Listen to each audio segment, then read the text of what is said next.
네, 이제 16장 마지막 강의를 시작을 하겠습니다. 가상 메모리 좀 사실 어렵죠. 어렵게 생각을 합니다. 많이들 듣지만 정확히 이해를 못하는 경우가 많은 게 또 가상 메모리인데, 이번 강의는 제가 조금 여유롭게 시간이 조금 걸리더라도 제가 좀 천천히 진행을 하겠습니다. 그러다 보면 좀 제가 좀 말을 제가 하고 싶은 대로 편하게 할 테니까 여러분들이 좀 이해를 해주시고요. 어떤 스마트한 강의보다는 좀 여유 있는 강의로 이거는 좀 진행을 할게요. 제가 대학교 합격이 결정되고 나서 한 두 달 정도 아르바이트를 했었습니다. 이 얘기 왜 하냐면은 연관이 있어서 지금 말씀을 드리는 거예요. 가상 메모리하고 연관이 있습니다.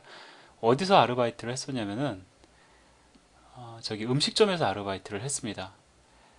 제가 이때 상당히 일을 잘해가지고 처음으로 이제 사회에서 인정을 받았던 것이 바로 여긴데 오죽 잘했으면은 주방장이 그 당시 사실 월급 150이면 적지 않은 금액이었거든요.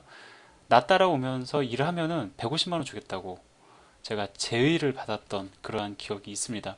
이 정말이고요. 그다음에 제 친구가 지금도 만나면 이 얘기 합니다. 아마 이때 음식점 그분 쫓아다니면서 음식 배웠으면 저 인류 요리사가 됐을 거다. 왜냐면 제가 먹는 거 되게 좋아하거든요. 그렇기 때문에 그런 얘기를 합니다. 한식 전문이었어요. 예, 좀 말씀을 드리면 위치는 동대문 근처였고요. 네, 여기까지만 말씀을 드리겠습니다. 아무튼 그랬는데 뭐 동대문 근처이지만 제법 큰 곳이었습니다. 그래서 테이블이 제가 기억하기에 그때 한 열댓 개 됐었던 것 같아요. 근데 이제 동대문 근처에도 이제 회사가 많이 있잖아요. 제가 지금 10개 그리고 있습니다. 좀 이상한 얘기 한다고 생각하지 마시고 좀 들어보세요. 가상 메모리와 관련이 있습니다. 테이블이 10개 정도가 되는데 이제 문제가 뭐냐면 여기에 이제 예약을 받습니다. 저녁에는 이제 낮에는 그 뭐 이렇게 점심 식사 하니까 예약이라는 게 없는데 저녁에는 이제 예약을 받아요. 근데 예약이 되게 많이 몰립니다. 여기 한식집 되게 유명하던 곳이었거든요. 근데 이제 보면 문제가 되는 게 이제 예약 같은 경우에는 예약을 해놓고서 안 오는 경우가 많잖아요. 이제 그런 걸 대비해 가지고 처음에는 이 주인 아저씨가 그렇게 장사를 안 하다가 이제 나중에 어떻게 하냐면은 예약을 몇 배수를 받습니다. 그러니까 예약을 뭐 보통 테이블이 10개 달아가면 두 배수 정도까지 받아요. 20개의 예약을 받습니다. 근데 아저씨 하는 얘기가 뭐냐면 이래도 돌아간다는 거예요. 왜 돌아가는가 해서 봤더니 첫 번째 안 오는 경우도 물론 있습니다. 그렇기도 하지만 이 시간차 공격이라고 얘기를 해야 되나요? 시간의 어떤 차이를 두고 온다는 거죠. 보통 저녁 때 예약을 합니다 하면 시간을 잘 예약을 안 해요. 왜냐면 이제 이 사람들 같은 경우에는 이 위치 특성상 뭐 대략 저녁 때쯤 갈게요. 이 정도로만 얘기를 하거든요. 그러면 어떤 사람들은 6시에 와서 짧게 끝나고 갈 수도 있고 그러면 8시에 또 손님을 받을 수가 있잖아요. 그래서 여기는 주로 이제 저녁에는 고기 장사를 했기 때문에 또 술손님들이기 때문에 시간차로 이렇게 올 수가 있어서 보통 20테이블 정도 예약을 받습니다. 자, 그러면 예약을 할 때 이제 뭐 위치를 갖다가 지정을 하는 것이 아니라 이제 손님이 와요. 손님이 오면은 자, 누구누구 손님 뭐 왔습니다라고 제가 이제 얘기를 하죠.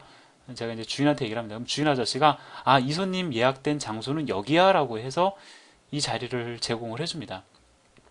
네, 첫 번째 손님 같은 경우에 이제 그렇게 이야기 돼요. 자, 그다음에 두 번째 손님이 또 옵니다. 자, 제가 그 예약한 장소로 좀 안내 좀 해주세요. 그러면 또 여기다 이렇게 할당을 다 해줍니다. 다 이제 차죠.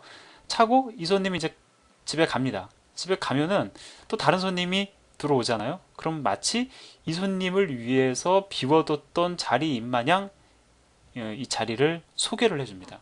네, 뭐 이런 식으로 이제 지금 운영이 되고 있었던 거예요. 자, 그러면 한번 보세요. 실제로 필요한 예를 들어서 20명이 예약을 했다라고 하면은 실제로 필요한 좌석은 20개입니다. 그런데 테이블이 10개밖에 없어요. 그러다 보니까 어떤 식으로 돌리냐면은 그 자리를 다른 사람에게도 주기도 하는 거죠. 이것이 바로 가상 메모리의 기본 개념이에요. 자, 예를 들어서 20개가 필요하다. 실제로 필요한 메모리가 20이다라는 겁니다. 근데 메인 메모리는 10개밖에 없어요. 그럼 어떻게 해야 됩니까? 때로는 이 자리를 뭐 예를 들어서 20개 메모리가 필요하다.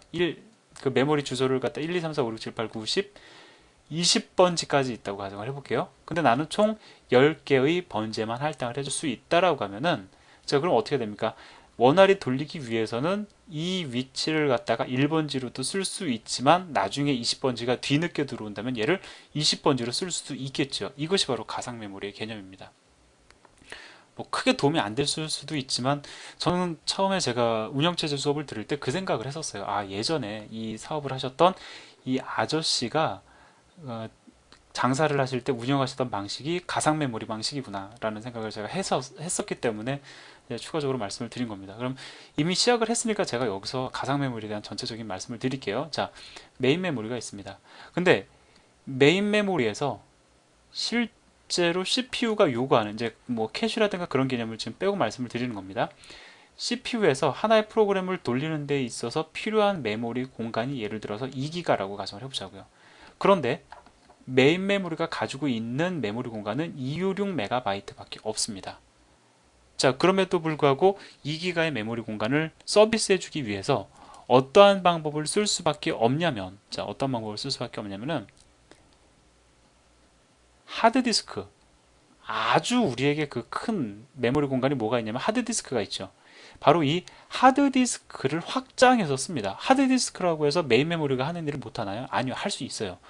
메인 메모리처럼 데이터 저장하고 삭제하고 할 수 있을 뿐만 아니라 얘는 거기다가 어떠한 특성을 더불어 지니고 있습니까? 파일 시스템을 구축해서 비휘발성으로 그 전원이 나가도 데이터를 저장할 수 있는 추가적인 특성을 갖추고 있을 뿐이에요. 따라서 기능적인 측면으로만 본다면은 우리가 얘기하는 램, 메인 메모리보다는 훨씬 더 많은 기능을 제공하고 있는 겁니다. 다만 특성이 뭐냐면 속도가 느리더라는 단점이 있는 거죠. 자, 그렇기 때문에 예를 들어서 우리가 메인 메모리가 부족한데 나머지를 무엇으로 채울까? 그럼 나머지 부족한 부분 하드디스크를 가져다 쓰자. 가능한 겁니다. 그래서 하드디스크까지 확장해서 메모리 공간을 넓히는 것을 가리켜 우리가 뭐라고 얘기를 하냐면 가상 메모리 기법이라고 얘기를 하는 거예요. 자, 기본적인 것을 제가 설명을 드렸습니다. 다시 말씀을 드립니다. 하드디스크까지 메인 메모리의 영역을 확장해서 넓히는 것을 가리켜 가상 메모리 기법이라고 얘기를 합니다. 자, 그래서 제가 이제 설명을 드렸는데, 자, 문제가 있어요. 한 가지 뭐냐면은, 일단 가상 메모리 주소가 해결해야 될 두 가지가 있는데, 자, 이 첫 번째 것은 여러분들이 쉽게 이해할 수 있는 내용이면서 제가 더불어 간단하게 언급을 할 겁니다. 중간에. 저는 여기에 타겟을 맞춰서 설명을 드리려고 해요. 이것을 이해를 하시면 선할당으로 인한 부담감이 무엇인지를 여러분들이 파악을 하실 수가 있습니다. 일단 뭐냐면은 이게 무슨 얘기냐면은 운영체제에서는 프로세스를 생성할 때마다 뭐 특정 메가, 예를 들어서 32비트 머신에서는 4GB의 메모리 공간을 할당을 해줍니다. 자, 그런데 이 4기가가 뭔지 잠깐 우리 생각을 해보자고요. 4기가, 프로세스별로 4기가다라는 거는 무슨 얘기냐면은 프로세스라는 것 자체가 내가 짠 프로그램도 있지만 무엇도 돌아야 됩니까? 커널 코드도 돌아야 돼요. 대표적인 예가 뭐가 있어요? 내가 시스템 콜을 갖다가 호출할 때 그 커널 오브젝트와 관련된 시스템 콜을 하면은 커널 모드로 바뀌어서 커널 코드가 실행이 되어야 되잖아요. 자, 그렇기 때문에 운영체제의 코드가 실행되기 위한 메모리 공간도 필요하고요. 자, 그 다음에 그럼 운영체제에게 할당된 게 2GB 보통 그렇고요. 그 다음에 우리에게 할당된 메모리 공간이 2GB다라고 하면 2GB 내에 무엇과 무엇이 다 들어가야 되냐면 일단 프로그램 크기, 예를 들어서 여러분들이 구현한 프로그램 크기가 500메가라고 해봅시다. 자, 그러면은 실제로 500메가는 이미 할당이 되는 거예요. 2기가에. 그럼 여러분들이 이제 나머지 몇 기가? 2기가 마이너스 500메가만큼을 여러분들이 프로그램 실행하면서 활용할 수가 있는 겁니다. 자, 이것이 바로 2기가와 2기가의 비밀이에요. 자, 보통 우리가 얘기하는 4기가가 이제 무엇인지 아시겠죠? 자, 그런데 4기가가 필요하다라고 해서 4기가의 메모리 공간을 갖다가 확 자리를 잡아가지고 아무도 올 수 없어. 이게 지금 무슨 얘기냐면 제가 아까 전에 식당 얘기했잖아요. 식당에 테이블이 예를 들어 3개가 있어요. 근데 3명이 이미 할당을 했다라고 해서 더 이상 올 수 없어라고 하면은 우리가 프로세스를 많이 생성할 수가 없죠. 즉, 손해를 많이 받아들일 수가 없잖아요. 그래서 이제 어떤 일을 합니까? 이 4기가도 할당을 해주고 또 다른 프로세스가 생성되었을 때 4기가도 할당을 해주기 위해서 메모리 공간을 필요에 맞게 적절히 나눴어야 되잖아요. 제가 식당을 어떻게 돌리는지 말씀드렸죠. 그러한 방법으로 그 제공을 해주기 위한 어떤 그런 이제 메커니즘들을 설명을 할 겁니다. 설명을 한 게 아니라 설명을 할 거예요. 자, 선할당으로 인한 부담이 뭔지 아시겠죠? 제가 말씀드린 거 미리 할당해버리면 더 이상 할당을 할 수가 없기 때문에 아직 손님도 안 왔는데 할당해버리면 부담스럽잖아요. 아직 4기가 다 쓰지도 않았는데 할당해놓고서 더 이상 할당 못한다라고 하면 억울하잖아요. 그걸 얘기하는 겁니다. 자, 그 다음에 느린 속도의 개선. 이거 뭐냐면 제가 앞에서 뭐라고 말씀을 드렸냐면은 램이 부족하면 플러스 알파로 하드디스크를 갖다가 활용한다고 말씀을 드렸죠. 그러면 램이 예를 들어서 1기가, 요즘 크니까 1기가라고 얘기를 하죠. 나머지 하드디스크가 1기가입니다. 자, 그래서 총 2기가가 필요하다고 가정을 했을 때 프로그램을 실행을 할 때 이 램에 접근을 할 때는 빠르고 하드디스크로 접근할 때는 느리고, 이러면 이거 말이 안 되는 거죠. 프로그램 실행할 때 뭐 예를 들어 이런 경험 있으세요? 막 실행을 하는데 어느 순간 빨라요. 아, 지금은 램에 올라가 있는 코드를 실행하는 거구나. 뭐 그러다가 갑자기 속도가 느려졌어요. 아, 그럼 지금은 하드디스크에 존재하는 데이터를 뭐 아니면 코드를 실행하는 거구나 라고 여러분들 생각해 보신 적 없으시죠? 항상 속도는 일정합니다. 자, 다시 얘기하면 이렇게 프로그램 시스템을 구현하면 안 된다는 거죠. 이러한게 구현을 했을 경우에는 속도가 느려지기 때문에 이것, 뭐 물론 이렇게 구현을 했으면 시스템 디자인하기 수월했을 겁니다. 뭐 메모리 공간 늘려주는 게 전부니까요. 근데 이럴 경우에는 속도가 느리기 때문에 이 속도를, 느린 속도를 개선시키는 것이 바로 가상 메모리 기법의 일부라는 겁니다. 자, 지금 제가 중요한 내용 사실 다 말씀을 드렸어요. 이 두 가지를 여러분들이 이해를 하시면 되는 겁니다. 제가 이제 뭐 가상 메모리를 갖다가 뭐 실질적인 물리 메모리, 뭐 변환하는 이제 숫자적인 것들이 내용이 있는데, 그거는 이제 책에서 설명을 하니까 여러분들은 책을 통해서 여러분들이 설명을 들으시고요. 저는 어떤 전체적인 이해, 큰 그림 위주로 좀 설명을 드리려고 하고 있는 겁니다. 자, 그러면 가상 메모리, 가상 주소와 물리 주소에 대해서 제가 간단히 설명을 드릴게요. 가상 주소라는 거는 이게 관점이 어디에 있냐면 메인 메모리, 즉 램에 중심을 두고 지금 설명을 하고 있는 거예요. 실질적인 주소는 램에만 할당이 된다라는 어떤 관점에서 지금 이야기를 하고 있는 겁니다. 자, 한번 잠깐 보자고요. 하드디스크에다가도 우리가 주소 공간 할당할 수 있잖아요. 그런데 하드디스크까지는 영역을 확장하긴 했지만 이 영역을 실질적인 물리 주소로 바라보지는 않고 있는 겁니다. 여기서 얘기하는 물리 주소는 뭘 오로지 얘기하는 거냐면 램이라는 메모리 공간을 얘기하는 거예요. 자, 그럼 램이라는 메모리 공간이 256메가가 있다라고 하면은 256메가에 해당하는 각각을 1바이트를 1번지로 준다면은 256메가바이트 번지까지 우리가 주소를 줄 수가 있겠죠. 0번지부터 시작하면 마이너스 1번지까지요. 자, 이렇게 할당할 수 있는 메모리 공간 램만을 물리 주소라고 얘기를 하는 거고요. 그 다음에 가상 주소라는 건 뭐냐면은 하드디스크까지 영역을 확장했을 때에 플러스 알파로 얻게 되는 메모리 주소 값, 이것을 가리켜 우리는 가상 주소라고 얘기를 하는 겁니다. 자, 그래서 이것도 또 이렇게 설명을 드리면 여러분들이 오해를 할 수가 있는데, 그러면 예를 들어서 여기서부터 여기까지는 뭐 실제 주소고, 그 다음에 뭐 여기서부터 하드디스크로 확장이 되면은 뭐 가상 주소냐, 이건 아닙니다. 어떠한 형태로 이제 움직이는지 제가 좀 더 설명을 드릴게요. 자, 문제, 지금 여기서 말씀을 드렸던 선할 다운이라는 부담이 무엇이고 느린 속도 개선이 어떻게 이루어지는지 보라라는 제가 어떤 제안을 해드린 겁니다. 자, 여기 보시면은 CPU를 여러분들이 손님이라고 보시면 돼요. 그 다음에 MMU, 메모리 매니지먼트 유닛이라는 게 있습니다. 제가 음식점을 기준으로 말씀을 드리면 음식점 주인입니다. 상당히 머리 돌아가는 속도가 빨라요. 자, 그래서 테이블 순환을 적절히 아주 배치를 시킵니다. 자, CPU 관점에서 보면은, 자, 가상 메모리라는 것이 프로그래머 관점이 될 수도 있지만 가상 메모리라는 것은 실제로 CPU가 보더라도 그렇게 보이는 겁니다. 무슨 얘기냐면 우리 프로그램 개발할 때 예를 들어서 2기가의 프로그래머 할당이 있다라고 하면 여러분들은 2기가의 메모리 공간이 실제로 있다고 가정하고 프로그래밍 하시면 되죠. 그것이 CPU에 그대로 반영이 됩니다. CPU도 2기가바이트의 메모리 공간이 있다고 가정을 하고 0부터 2기가 마이너스 1번지까지 메모리에 접근을 하려고 합니다. 그래서 뭐 1기가에 해당하는 메모리 번지에 있는 데이터 달라라고 CPU는 실제로 요구를 해요. CPU는 요구합니다. 왜 요구합니까? 우리가 그렇게 프로그램을 짰으면 그 있는 그대로 시키는 게 CPU잖아요. 그래서 예를 들어서 여러분들이 프로그램상에서 뭐 메모리 공간 할당하고 했을 때에 그 메모리 공간이 2GB 마이너스 1번지 걸 요구한다 라고 하면 CPU도 그걸 요구합니다. 자, 요구하면은 MMU라는 녀석이 그거를 가져다가 줍니다. 마치 정말로 그 메모리 공간에 데이터가 있는 것처럼 가져다가 주는 중개 역할을 해주는, 즉 음식점 주인으로 얘기를 해보면 그 테이블이 그 손님이 예약해 놓았던 실질적인 온리 유일한 테이블인 것처럼 인식하고서 데이터를 전달해 주는 겁니다. 그것이 바로 MMU가 하는 일이에요. 자, 그러면 시나리오를 통해서 얘기를 해볼게요.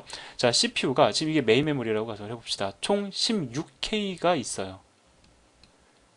자, 그런데 16K가 있는데 CPU는 실제로 그것보다 더 큰 메모리 공간이 있다고 가정을 하고 이제 할당을 요청을 합니다. MMU에게 요구를 합니다. 자, 1K 번지서부터 20바이트를 할당해 달라라고 요청을 합니다. 1K 번지서부터예요. 자, 그러면은 1K 번지서부터 20바이트면은 어디서부터 어디까지면은 0부터 4K 사이가 되는 거죠. 자, 여기서도 20바이트를 할당을 할 때 블럭 단위로 MMU는 할당을 합니다. 메인 메모리를요, 즉 램을요. 자, 블럭을 갖다가 예를 들어서 4K 단위로 나눴다라고 하면은 0부터 시작을 해서 나누겠죠. 0부터 시작해서 4K, 4K 단위로 나눈 다음에 해당하는 블럭을 그냥 할당을 해버립니다. 자, 지금 여기서 보니까 몇을 요구를 하냐면 1K 번지서부터 20바이트를 요구를 하니까 이 첫 번째 블럭을 0부터 4K 번지로 할당을 해버려요. 즉, 앞으로 CPU가 0에서 4K에 해당하는 메모리 공간 할당을 요구하면 난 여기다가 할당을 하겠다라는 겁니다. 물론 순차적으로 할당을 하겠죠. 그래서 1K 번지서부터 20바이트를 할당을 합니다. 그럼 얘는 이제 그 용도가 결정이 난 거예요. 더 이상 다른 용도로 사용할 수가 없습니다. 자, 그 다음에 이번에는 CPU가 36K 번지서부터 또 20바이트를 요구를 합니다. 자, 그러면은 또 뭘 이제 어떠한 메모리 공간을 할당하냐면 36K 번지까지 뭐 그럼 이게 4니까 그럼 여기 8, 16, 32 없죠. 예, 그런 식으로 해가지고 그 뭐 순차적으로 사용하는 것이 아니라 그 다음 블럭의 용도를 순간순간 결정 지어 버립니다. MMU가 결정을 지어 버려요. 이건 하드웨어적으로 구현되어 있는 그런 디바이스라고 얘기를 해야 되나요? 모듈입니다. 블럭입니다. 하드웨어 블럭이라고 보시면 돼요. 자, 그래서 그 두 번째 블럭은 36부터 40K로 그냥 할당을 또 해버립니다. 자, 용도가 결정이 되었죠. 자, 이런 식으로 결정을 각각 해 나가는 겁니다. 자, 그러면 제가 얘가 램이라고 말씀을 드렸는데 가상 메모리 관점에서 보면 얘는 36K에서부터 40K예요. 그런데 실제 물리적인 주소로 보면 얘는 0K, 얘는 4K, 얘는 8K, 얘는 16K가 되겠죠. 자, 그럼 MMU는 뭐를 고민을 해야 됩니까? 예를 들어서 CPU가 36K서부터 20바이트를 할당을 한 다음에 36K에 있는 데이터를 달라고 요청을 합니다. 그럼 MMU는 뭘 해야 돼요? 36K 내가 어디다 할당을 했지? 4K 물리 메모리 4K에 해당하는 메모리 공간에다 할당을 했지라고 가정을 하고 4K에 있는 데이터를 가져다가 CPU에다 줘야 되겠죠. 즉 얘는 가상 메모리로 그 데이터를 접근을 하면은 MMU는 그것을 뭘로 바꿔야 됩니까? 물리 메모리로 바꿔서 데이터를 취해서 그것을 CPU로 가져다 주는 역할을 해주는 거예요. 이것을 우리는 MMU, 즉 메모리 매니지먼트 유닛이라고 얘기를 하는 겁니다. 좀 많은 얘기를 했는데 지금 설명을 드린 내용을 여러분들이 이해를 하셨을 거라고 생각을 하고요. 예, 제가 여러분들에게 식당 얘기를 했는데 제 과거사를 밝히면서까지 말씀을 드렸는데 도움이 되는지는 잘 모르겠네요. 자, MM의 역할에 대해서 제가 좀 설명을 드렸는데 좀 제가 강의를 또 좀 더 준비하고 진행을 하기 위해서 제가 일단 여기서 강의를 좀 끊겠습니다. 제가 좀 쉬고요. 그 다음에 이어서 진행을 하겠습니다. 감사합니다.